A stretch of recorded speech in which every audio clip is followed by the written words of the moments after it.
براہ راست آپ کو گجرانوالہ لیے چلیں گے. شفقت محمود نیوز کانفرنس کر رہے ہیں. اور جو بازار لگائے ہوئے ہیں اس میں ان کو مکمل ناکامی ہوگی. اس کا اظہار بلاول زرداری نے کر دیا جب اس نے آج اپنے بیان میں یہ کہا ہے کہ ہاں ہو سکتا ہے کامیاب ہو سکتا ہے ناکامیاب ہو. تو بہرحال شوق پورا کرے. ان کو ان کا جمہوری حق ہے. اگر وہ ووٹ آف نو کانفیڈنس لانا چاہتے ہیں تو بڑے شوق سے لائیں, لیکن اس میں ان کو مکمل طور پہ ناکامی ہوگی. اور انشاءاللہ تعالی اور لوگوں کو نظر آ رہا ہے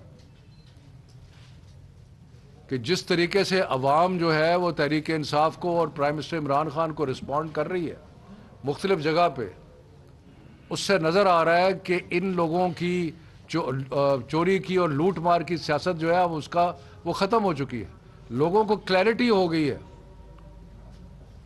ایک وہ شخص ہے جو ملک سے باہر بھاگا ہوا ہے, جو آج تک نہیں بتا سکا کہ اس کے جائیدادیں کہاں سے آئی ہیں, وہ جو فلیٹ لیے وہ کہاں سے آئے ہیں.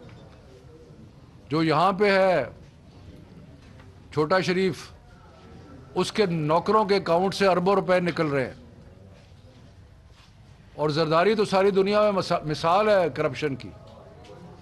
تو یہ کتنی دیر تک عوام کو لوٹیں گے اور اس ملک کو ستیہ ناش کریں گے.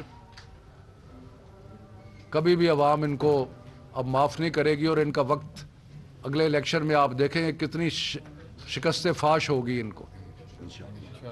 باقی انشاءاللہ جلسے جو پہلے ہوئے ہیں اور ابھی آگے ہونے جا رہے ہیں وہ انتہائی کامیاب اور عوام کی جمع غفیر جو ہے آپ کو نظر آئے گا. گجرانوالہ کے لیے خاص طور پہ ہماری حکومت نے جو نئے پروجیکٹ شروع کیے ہیں ان کا میں تھوڑا سا ذکر کرنا چاہتا ہوں. ایک یہاں پہ یونیورسٹی کا اعلان کیا ہے جو انشاءاللہ تعالی اس پہ عنقریب کام شروع ہو جائے گا.